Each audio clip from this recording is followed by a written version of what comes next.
Vous devez probablement le savoir, mais ça fait déjà quelques années que j'ai commencé à tester les SARMs. Je vous ai fait une documentation complète sur ma chaîne YouTube, beaucoup de vidéos à ce sujet notamment, et puis également avec toutes mes autres expériences, on va dire d'expérimentation personnelle. Mais il y a peu, j'ai décidé d'arrêter complètement mon utilisation de SARMs. Donc ça fait 5 semaines que j'ai décidé de tester autre chose à la place pour pouvoir comparer les résultats. Donc dans cet épisode de podcast, je vais voir avec vous si ce que je suis en train de faire actuellement, c'est réellement plus efficace que les SARMs. Est-ce qu'il y a une énorme différence avec les SARMs? Quels sont les effets positifs et les inconvénients? Aujourd'hui, je vous dis tout en étant 100% transparent comme je l'ai fait depuis le début de ma chaîne YouTube. Avant de commencer à développer cette vidéo, je souhaitais rappeler que ce contenu est strictement documentaire et éducatif. Je partage mon expérience personnelle ici et ce n'est pas un conseil médical. Pour plus d'informations ou de discussions privées à ce sujet, je vous conseille de rejoindre ma communauté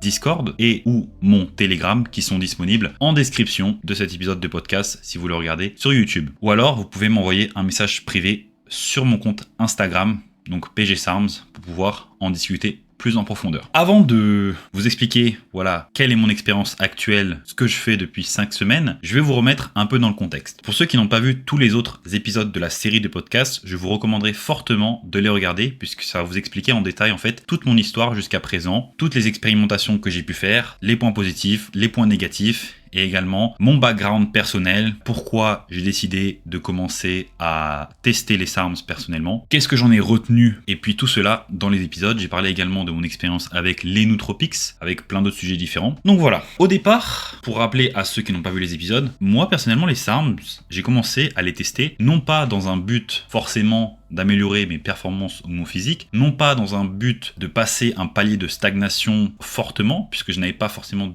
d'objectifs spécifiques, mais tout simplement c'était de la curiosité. La curiosité parce que j'ai toujours été curieux sur l'expérimentation, sur la science, sur les expériences que j'ai pu faire avec mon corps. Avant même d'utiliser des substances, j'ai fait pas mal d'expériences au niveau alimentaire, au niveau entraînement. J'ai passé une très grande période de ma vie, malheureusement en étant malade, en souffrant de troubles du comportement alimentaire. Donc je suis passé par pas mal de moments, on va dire, différents, à la fois positifs et négatif, bien que je pense que même dans les moments négatifs, on peut en retirer du positif. Mais voilà, mon expérience avec les SARMs, c'était tout simplement un attrait de curiosité. Et puis voilà, tout simplement, je me suis dit pourquoi pas tester, pourquoi pas m'aventurer là-dedans. J'étais vraiment très curieux et c'est ce que j'ai fait. Donc c'est ce que j'ai fait jusqu'à, on va dire, vous avez vu les prémices de la chaîne en 2022 jusqu'en 2023-2024 où j'ai documenté un petit peu mon expérience. Et puis au fur et à mesure, on se rend compte qu'avec les SARMs, je suis arrivé quand même à un stade où je les avais à peu près tous testés, pas sous toutes les formes bien sûr, pas toutes les combinaisons possibles, etc. Mais j'avais quand même fait un peu le tour. C'est-à-dire que je n'avais pas forcément, j'avais atteint mes objectifs. Comme je vous ai dit, je ne m'étais pas fixé d'objectifs spécifiques avant de commencer à en utiliser personnellement pour ma recherche. Mais j'étais arrivé à un stade où je me sentais bien, physiquement ou mentalement, tout était ok. Donc pour moi, je n'avais pas forcément besoin de continuer à en utiliser ou continuer là-dedans. À partir de ce moment-là, après il y a eu bien sûr tout ce passage, on va dire à vide, avec l'absence de ma chaîne, mon absence sur YouTube, etc. Où j'ai eu quelques soucis, on va dire, notamment au niveau blessure, comme je vous ai dit dans ma vidéo retour sur YouTube, notamment une blessure au bas du dos. Donc j'ai dû arrêter pendant quelques mois, en me focalisant sur un entraînement différent, en ne pouvant pas faire ce que je faisais avant. Donc c'était une période où j'ai à la fois arrêté de tester ce genre de produit et puis également où j'ai dû lever le pied, on va dire, sur ce qui est entraînement, sur ce que je faisais. Même au niveau mental, j'ai dû lever le pied. Donc à partir de ce moment-là, je me suis retrouvé dans une situation où j'avais déjà atteint les objectifs que je souhaitais. Je n'avais pas d'autre expérience forcément à faire sur la chaîne, mis à part les peptides. Mais ça, je compte m'aventurer dans ce domaine-là plus en profondeur en 2025 et en 2026. Puisque les peptides, c'est un domaine extrêmement large et il y a beaucoup de peptides qui sont très très intéressants. Et du coup, revenant de cette blessure au bas du dos, ayant eu des demandes de la part d'individus et d'autres personnes que je me mette à tester quelque chose de spécifique, eh bien j'ai décidé de tester pour pouvoir faire un comparatif réel et non pas un comparatif que j'ai pu faire notamment déjà en vidéo sur ma chaîne auparavant. Donc quelles sont les molécules en question dont je parle? Pour un souci de légalité et pour éviter tout genre de problème, je ne vais pas citer spécifiquement mes expériences actuelles. En tout cas, ce que je prends spécifiquement, ce que j'utilise spécifiquement. Comme je vous ai dit au début de la vidéo, de toute façon, ça n'est pas du tout une recommandation spécifique. Je vous documente tout simplement ce que moi je fais. Je recommande à personne d'autre de le faire. Et si jamais vous faites quoi que ce soit de votre côté, je recommande fortement d'être supervisé par un médecin et de faire les choses pour limiter au maximum les risques, les dommages que vous pourriez causer à votre corps et à votre santé. Pour nommer ces produits, je vais les appeler, on va appeler ça, je crois que c'est un terme qui est pas mal utilisé dans le domaine du fitness, la sauce magique. Je pense que ça fait tilt maintenant pour vous. Donc la sauce magique, pour vous dire actuellement, donc ça fait 5 semaines que j'ai commencé à utiliser la sauce magique. Est-ce que j'utilise quelque chose qui est énorme? Est-ce que j'utilise quelque chose qui est plutôt agressif ou plutôt conservateur? Je me placerai plutôt du côté très conservateur. Ce que je fais, c'est pas quelque chose d'hyper élaboré, c'est pas quelque chose de très avancé, c'est vraiment quelque chose qui est souvent utilisé. En fait, je voulais faire une expérience telle quelle pour pouvoir faire la comparaison ensuite et dire aux gens, voilà, moi j'ai constaté ça avec les SARMs, j'ai constaté ça avec la sauce magique. Entre les deux, qu'est-ce que ça donne? Également au niveau du contexte, donc comme je vous ai dit, ma blessure au bas du dos, donc là je suis encore pas en capacité de pouvoir m'entraîner à 100% comme je le souhaiterais. La récupération également, elle est moins bonne qu'à d'habitude. Donc, je suis pas dans les conditions forcément optimales. Mais voilà, je peux quand même faire un comparatif sur ce que j'ai ressenti jusqu'à présent. Donc, dans un premier temps, on va parler des effets positifs ressentis et en même temps faire la comparaison avec les SARMs. Alors, premier effet positif que j'ai noté personnellement, c'est au niveau de l'humeur et de la motivation. Donc oui, au niveau de l'humeur et de la motivation, ça a un impact. Ça a un impact, je dirais même, assez significatif. Bien que je fus dans une période très compliquée jusqu'à présent. Depuis que j'ai commencé à tester, on va dire que j'ai quand même constaté par rapport à cette période compliquée et maintenant des différences. C'est-à-dire que mon humeur s'est quand même globalement améliorée. J'ai plus de motivation, mais il y a également des effets négatifs au niveau de l'humeur. J'en parlerai dans les effets secondaires. Et pour l'instant, je me concentre sur les effets positifs. Donc au niveau de l'humeur et de la motivation, c'est sûr que ça va avoir un impact. Et pour des individus, je pense, qui de base ont un gros manque de motivation et qui se sentent pas très bien, est-ce que ça peut avoir un impact positif? Potentiellement. En tout cas, c'est mon expérience. C'est pas ce que je recommande de faire. Absolument pas. Donc ça, c'est le premier point positif que j'ai constaté. Au niveau de la libido, maintenant. Alors, non, j'ai pas fait la comparaison avec les SARMs par rapport à l'humeur et à la motivation. Donc je dirais que entre les deux, franchement, il n'y a pas réellement de grosses différences. La seule différence qu'il va y avoir, c'est que l'un va être beaucoup plus androgénique, moins sélectif. Donc vous allez avoir plus d'effets potentiels sur l'humeur, plus d'effets potentiels sur ce qui se passe dans votre tête. Mais ça peut être à la fois positif et négatif. Ce que j'ai constaté personnellement, c'était... non, je vais en parler dans les effets négatifs, sinon je vais me perdre. Il faut pas que je commence à m'éparpiller un peu trop. Premier point, ensuite la libido. Alors la libido, ça peut être un point positif pour certains, un point négatif pour d'autres. Personnellement, j'ai l'impression d'avoir une libido qui est réellement supraphysiologique. C'est-à-dire que j'ai l'impression d'avoir 15 ans de nouveau, 14-15 ans, d'avoir la libido que j'avais à cet âge-là. Et c'est assez contraignant, on va dire. J'en avais déjà parlé quand j'avais fait une vidéo, il me semble, sur le Trestolone, où j'avais fait une courte expérience avec. C'est à peu près pareil au niveau de la libido. Là, ce que je constate, c'est que j'ai la libido qui est fortement augmentée. J'ai beaucoup plus d'envie. J'ai également des performances. Elles ne sont pas forcément améliorées, les performances à ce niveau-là, mais voilà, je constate quand même une différence assez flagrante. La différence qu'il va y avoir entre la libido obtenue par l'utilisation de sauce magique par rapport aux SARMs, elle est différente. Après, ça va dépendre du type de sauce magique que vous allez utiliser. Si vous utilisez la sauce magique de base, celle qui fait référence, celle que tout le monde utilise, on va dire à peu près, et pas des sauces magiques qui sont, comment dire, des dérivés de la sauce magique principale. Voilà, j'essaie de me faire comprendre de manière assez claire. Eh bien, vous pouvez avoir un peu, voilà, une augmentation de la libido assez conséquente, puisque voilà, les SARMs sont beaucoup plus anaboliques, moins androgéniques, donc ils vont avoir moins d'effet au niveau de la libido. Au niveau maintenant des performances, alors les performances, je dirais que oui, il y a une augmentation des performances. Je parle des performances physiques, de la force, de l'endurance, mais c'est pas quelque chose qui va être flagrant, on va dire. Enfin, en tout cas, je n'ai pas constaté de différence d'augmentation des performances par rapport à si j'avais fait, par exemple, un cycle de SARMs. Là, je constate une augmentation des performances, mais qui est plutôt corrélée au fait que je prenne du poids et de la masse. Donc ça, je vais en parler sur le point d'après. Donc c'est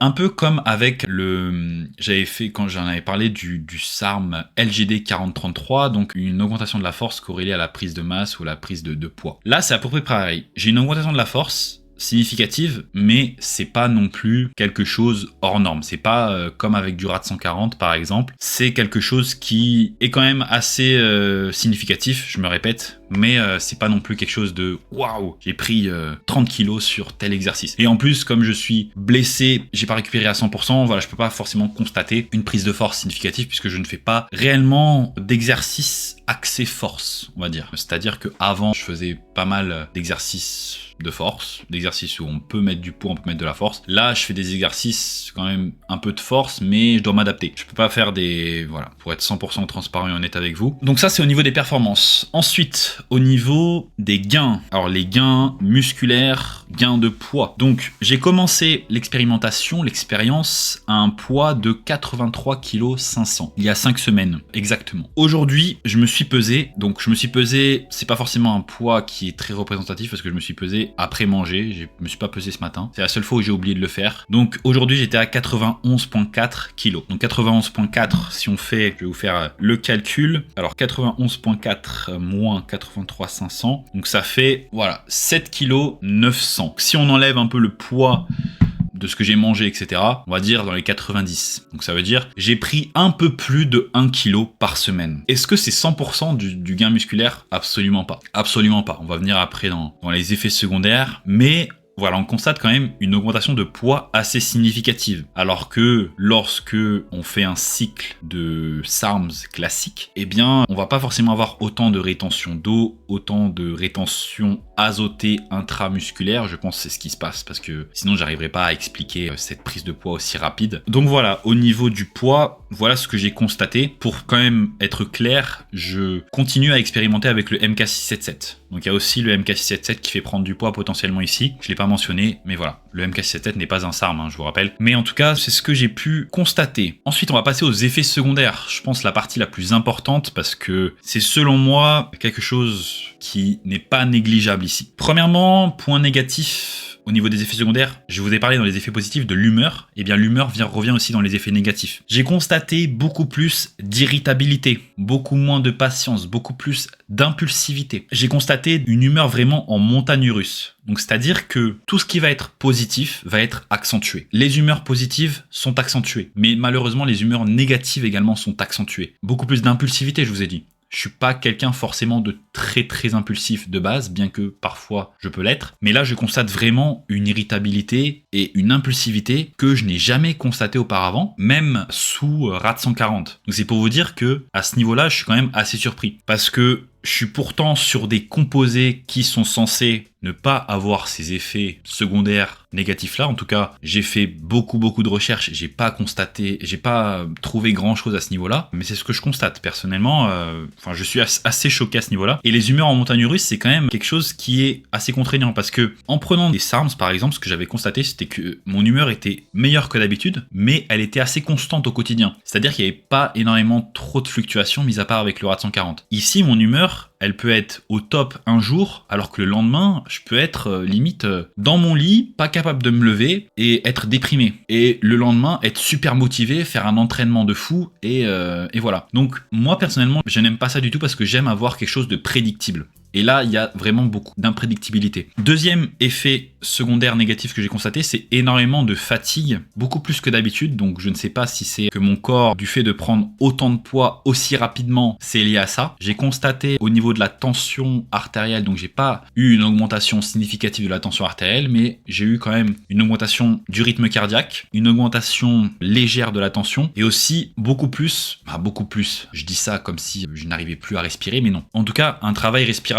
beaucoup plus important. C'est-à-dire que je vais être beaucoup plus essoufflé que d'habitude. À la salle, je vais pouvoir faire un effort assez fort, assez intense, mais après ça va me demander pas mal de souffle pour revenir. Donc voilà, je pense que ça peut être lié à la prise de poids assez rapide, la rétention d'eau. La rétention d'eau, c'est également un effet négatif assez important que j'ai constaté, parce que je pense que dans beaucoup du poids que j'ai pris, il y a de la rétention d'eau intramusculaire et il y a également de la rétention azotée et de la rétention d'eau extramusculaire. Vous n'allez pas prendre 7 kg de masse maigre en 5 semaines, c'est impossible. C'est impossible. Pour moi, l'effet secondaire négatif le plus contraignant, c'est ce que j'ai constaté, c'est de l'acné. Donc l'acné, surtout au niveau du visage. Pour autant, j'ai une routine de soins de la peau assez conséquente. Je fais vraiment attention à ça. J'ai une hygiène irréprochable. Mais pour autant, l'acné que j'ai constatée, elle est beaucoup plus importante que d'habitude. Donc, est-ce que c'est lié à une augmentation importante de la DHT? Ça, je vous ferai le point plus tard lorsque j'aurai testé mes niveaux de DHT lors de ma prise de sang pour voir ce que ça donne. Donc j'ai un peu fait le tour. Alors l'humeur, je rappelle l'humeur, fatigue, tension, au niveau de la respiration également, acné, rétention d'eau. Également, pour ceux qui veulent savoir au niveau du rétrécissement des testicules, donc qui est un effet secondaire souvent rapporté par ceux qui utilisent de la sauce magique, c'est réel.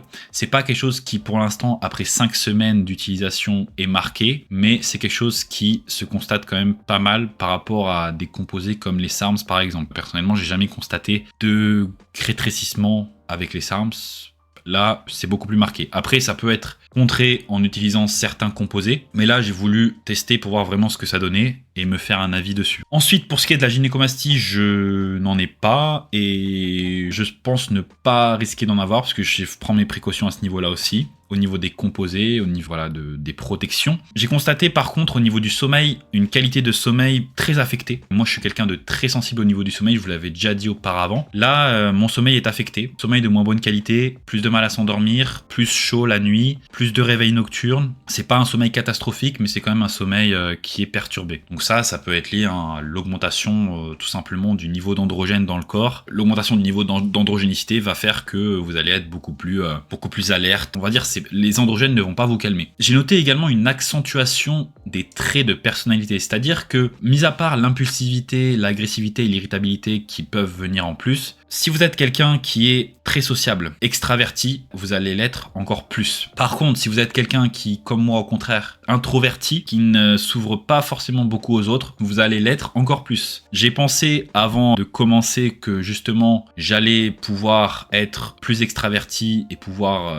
être plus ouvert. Finalement, c'est le contraire qui se passe, c'est que mes traits de personnalité à ce niveau-là sont accentués, c'est-à-dire que je suis beaucoup plus fermé, beaucoup moins ouvert. C'est ce que j'ai constaté personnellement. Au niveau de la perte de cheveux, pour l'instant, je n'en ai pas constaté plus que ça. Dites-moi si je perds des cheveux. Personnellement, j'ai pas vraiment constaté de grosses différences. Après, c'est peut-être quelque chose qui peut intervenir à long terme, surtout avec l'augmentation des niveaux de DHT. Si ça n'est pas bien traité, je pense que ça peut avoir un impact. Donc, voilà pour les effets secondaires. Par rapport aux effets secondaires entre SARMs et sauce magique, les effets secondaires avec la sauce magique vont être beaucoup plus marqués, sachant que je ne prends pas quelque chose de puissant, d'hyper puissant. Je prends quelque chose de vraiment très basique. Je prends pas, on va dire, un cycle avancé. Si c'est ça votre question, je reste vraiment sur quelque chose de très basique, sur quelque chose qui a été beaucoup utilisé, sur quelque chose que les utilisateurs de sauce magique aiment bien dire, oui, mais ça c'est quelque chose qui est, on a beaucoup de recul dessus, on sait ce que ça fait.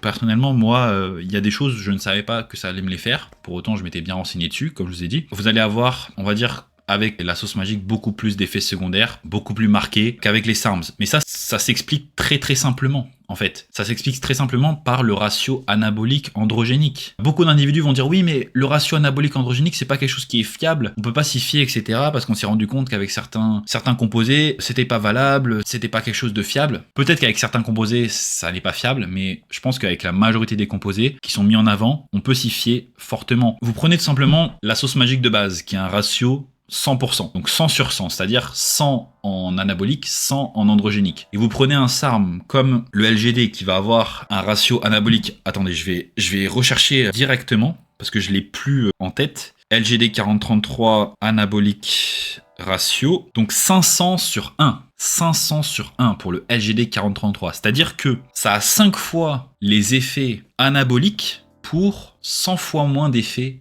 androgéniques. C'est énorme. C'est-à-dire que à dosage équivalent, prenons 10 mg de LGD 40-33. Donc 10 mg de LGD 40-33 par jour, c'est équivaut à 50 mg de sauce magique par jour. 50 mg de sauce magique par jour, ça équivaut à 350 mg par semaine. 350 mg par semaine, c'est quelque chose, on va dire, de modéré, débutant à modéré au niveau sauce magique. Vous avez 100 fois moins d'effets androgéniques, c'est-à-dire que tous les effets secondaires que je vous ai cités, qui peuvent être dus à une augmentation de l'androgénicité, vous n'allez pas l'avoir avec un composé comme le LGD 40-33. Donc vous allez nécessiter un dosage beaucoup plus faible et vous allez avoir autant de gains avec beaucoup moins d'effets secondaires négatifs. Donc c'est-à-dire que pour l'équivalence, 10 mg de LGD 4033 serait équivalent à 350 mg de sauce magique en termes de gain. Après je pense que le LGD il a beaucoup plus d'effets positifs encore que ça. Mais voilà ce qu'on peut constater tout simplement avec le ratio anabolique androgénique qui fait vraiment sens ici. Donc mon avis personnel après 5 semaines d'utilisation.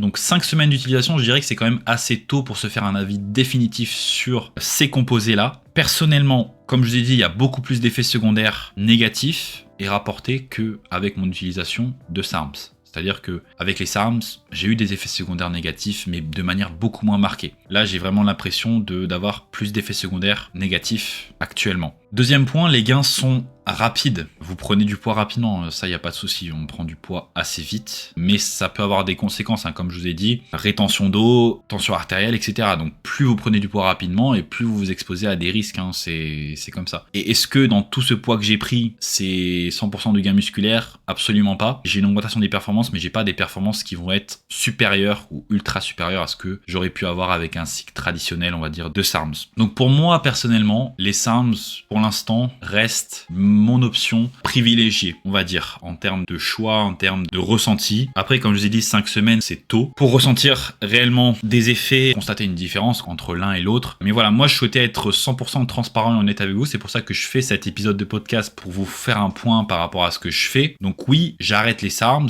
Est-ce que c'est définitif? Eh bien non, c'est tout simplement voilà, pour tester et comparer parce qu'on m'a tellement demandé. Vous n'imaginez même pas à quel point le nombre de messages que j'ai reçus de personnes qui m'ont dit oui, mais tu devrais tester ça et ensuite fais-nous un retour. Donc c'est ce que je fais actuellement et voilà, je vous ferai un retour complètement par rapport à ça. Donc je sais que beaucoup d'entre vous voudraient en savoir plus par rapport à ce que je fais exactement, comment j'organise cela et ce que je vais prévoir ensuite. Malheureusement, comme YouTube a des règles strictes et que je veux rester complètement en accord avec ce règlement-là, je vais pas pouvoir rentrer dans les détails ici. Mais si vous voulez discuter plus en profondeur avec moi sur ce sujet, rejoignez-moi sur Discord, Telegram ou envoyez-moi un message privé sur Instagram. Là-bas, je vous partagerai des mises à jour exclusives et je peux également répondre à vos questions directement sur le sujet. On prévoit à l'avenir de faire une communauté plus ouverte, comme je vous avais dit dans ma vidéo de retour sur YouTube. Donc restez connectés par rapport à ça. Donc rejoignez déjà les communautés qui sont déjà disponibles pour pouvoir être alertés des mises à jour. Je partagerai mon expérience sûrement dans les canaux premium du Discord pour les individus qui sont sélectionnés pour le moment. Et puis ensuite je partagerai sur la nouvelle communauté qui va venir par la suite. Donc voilà, j'espère que cet épisode de podcast vous aura plu. Si vous avez aimé l'épisode, n'hésitez pas à vous abonner, à liker la vidéo, à activer la cloche des notifications pour ne manquer aucune des prochaines